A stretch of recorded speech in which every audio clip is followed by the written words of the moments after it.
मैंने अभी तक 8 से 10 ऐसे पेपर बैग मैन्युफैक्चर को देखा है जो मैनुअल पेपर बैग बना के और दूसरों के यहाँ अपने पेपर बैग को प्रिंट करा के अपने ठेले के जरिए अपने तैयार बैग को अपने कस्टमर के पास पहुंचाते थे। और दोस्तों आज उनके पास उनकी खुद की अच्छी flexo printing machine, fully automatic paper bag machine और अपनी खुद की ट्रांसपोर्ट की गाड़ियां हैं। दोस्तों उन्होंने 5 से 6 साल में अपने पेपर बैग के बिजनेस को अपनी मेहनत के दम पर यहाँ तक पहुंचाया है। दोस्तों इस बिजनेस में इन्वेस्टमेंट तो है बट प्रॉफिट ऑफ मार्जिन उससे कहीं ज्यादा है। आजकल हर छोटी बड़ी कंपनी पेपर बैग का यूज करती है अपने प्रोडक्ट्स के लिए। दोस्तों प्लास्टिक बैन होने के कारण पेपर बैग्स काफी ज्यादा यूज होने लगे हैं। आजकल malls, hospitals, garment shop, sweet shop, food restaurant या और भी दूसरी जगह पे पेपर बैग का यूज काफी मात्रा में होने लगा। गाँव से ज्यादा शहरों में इसका यूज होता है। दोस्तों ये बैग जितनी आसानी से मैन्युफैक्चर होते हैं बिकते उतने ही महंगे हैं। दोस्तों आने वाले समय में प्लास्टिक बैग्स के यूजेस बिल्कुल बंद हो जाने वाले हैं और इनकी डिमांड और भी ज्यादा बढ़ने वाली है। ये देखने में काफी खूबसूरत और इको फ्रेंडली होते हैं। तो दोस्तों इस वीडियो के जरिए हम जानेंगे कि हम कैसे अपना खुद का पेपर बैग का बिजनेस शुरू कर सकते हैं, कौन कौन से मशीन और रॉ मटेरियल्स की जरूरत होगी, मशीन कहाँ से खरीद सकते हैं, कैसे पेपर बैग्स बना सकते हैं, कैसे अपने तैयार माल को बेच सकते हैं, कितनी लागत आएगी और हम कितना मुनाफा कमा सकते हैं। तो वीडियो देखते हैं। पेपर बैग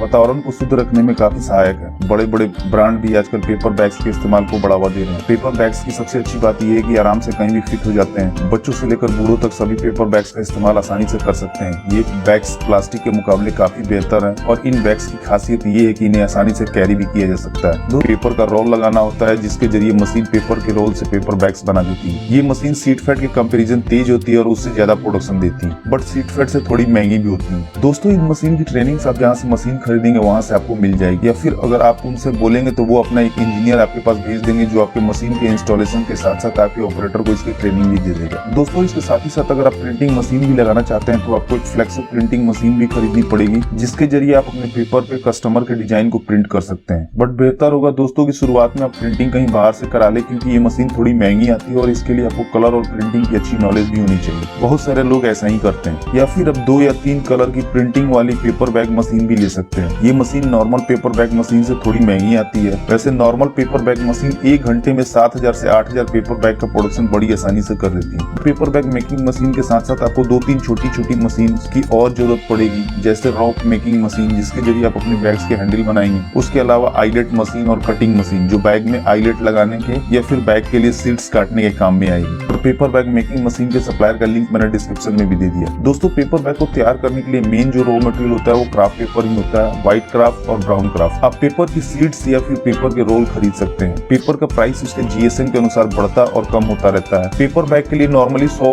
जीएसएम से 350 जीएसएम के पेपर लगते हैं और आपको इतने जीएसएम का पेपर 40 से 100 रुपए पर केजी के हिसाब से मार्केट में मिल जाएगा। बड़े बड़े शहरों में आपको इसके बहुत से वेयर हाउस भी मिल जाएंगे। वैसे बहुत से पेपर मिल रहे हैं जो केवल पेपर का ही रोल मैन्युफैक्चर करते हैं, जैसे आईटीसी, खन्ना पेपर मिल, सेंचुरी पेपर मिल इत्यादि। दोस्तों बैग का जो स्टैंडर्ड साइज होता है वो आपको वीडियो में दिख रहा होगा और इन साइज के हिसाब से आप अपने पेपर रोल या पेपर सीड्स ऑर्डर कर सकते हैं। इसके अलावा प्रिंटिंग के लिए इंक्स और चिपकाने के लिए ग्लू की भी जरूरत पड़ेगी और पैक करने के लिए कुछ पैकिंग मटेरियल्स की भी जरूरत पड़ेगी, जैसे प्लास्टिक की पन्नी या फिर रैपिंग रोल्स। दोस्तों पेपर बैग मैन्युफैक्चरिंग मशीन के जरिए काफी आसानी से हो जाता है। आप एक ऑपरेटर और एक हेल्पर के जरिए इस मशीन के द्वारा बड़ी आसानी से पेपर बैग मैन्युफैक्चर कर सकते हैं। मशीन को बस चलाने आना चाहिए, उसके बाद बाकी का सारा काम ये मशीन खुद कर देती है। हमें मशीन में पेपर बैग के साइज की सेटिंग करनी होती है और फिर मशीन के एक सिरे पे पेपर रोल को लगा देना होता है। वैसे प्रिंटेड बैग बनाने के लिए हमें रोल प्रिंट करा के मशीन में लगाना होता है और फिर ये मशीन उस साइज के बैग बनाना शुरू कर देती है। उसके बाद उस बैग को हम हैंडल लगा के 100, 500 या 1000 का पैकेट बना बेचने के लिए दे सकते हैं। दोस्तों हमें एक बात का ध्यान रखना होगा कि हमें जिस साइज का बैग बनाना हो उस साइज के हिसाब से ही पेपर रोल ऑर्डर करें, या फिर स्टैंडर्ड साइज के ही पेपर रोल खरीदे, जैसे कि 715 mm, 760 mm, 804 mm विड्थ में। इससे हमारा पेपर का वेस्टेज कम आएगा। वैसे बिजनेस शुरू करने के बाद आप रॉ मटेरियल्स कैलकुलेशन अच्छे से सीख जाएंगे। दोस्तों अगर आपके पास फाइनेंस की कमी है तो आप बैंक से लोन के लिए भी अप्लाई कर सकते हैं एक प्रॉपर बिजनेस प्लान के साथ। पेपर बैग बिजनेस में 2 तरह के इन्वेस्टमेंट की जरूरत होती है, जैसे पहला फिक्स कैपिटल जिसके अंदर लैंड, मशीनरी और अन्य सारे खर्चे आते हैं और इसके लिए आप बैंक में टर्म लोन के लिए अप्लाई कर सकते हैं। और दूसरी होती है वर्किंग कैपिटल जिसके अंदर आपके दूसरे खर्चे आते हैं, जैसे कि raw materials cost, labour cost, production cost और डे टू डे एक्टिविटीज के खर्चे। और आप इसके लिए वर्किंग कैपिटल लोन यानी ओवरड्राफ्ट और कैश क्रेडिट फैसिलिटी के अंतर्गत अप्लाई कर सकते हैं। आजकल गवर्नमेंट भी मैन्युफैक्चरिंग बिजनेस को काफी बढ़ावा दे रही है, इसलिए सरकार द्वारा चलाए जा रही योजनाओं के अंतर्गत आप लोन के लिए भी अप्लाई कर लोन पा सकते हैं। दोस्तों आपको अपने प्रोडक्ट की मार्केटिंग करना बहुत जरूरी होता है। इसके लिए आप एक काम ये भी कर सकते हैं, कोई एक आदमी सिर्फ मार्केटिंग का काम संभाले और अलग अलग जगहों पे जैसे कि मॉल्स, बेकरी शॉप, चप्पल shop, general store, retail outlet, garment shop या फिर होटल रेस्टोरेंट में घूम के आप पेपर बैग की क्वालिटी का प्रचार करें। साथ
दोस्तों आपको इस बिजनेस से जुड़ी कोई भी इन्फॉर्मेशन चाहिए तो आप हमसे कमेंट करके भी पूछ सकते हैं। तो दोस्तों इस वीडियो में इतना ही। उम्मीद करता हूँ कि आपको वीडियो जरूर पसंद आई होगी, तो प्लीज वीडियो को लाइक और शेयर करना ना भूलें और चैनल को सब्सक्राइब कर लें ताकि नए नए बिजनेस आइडियाज पहुंचे सबसे पहले आपके पास।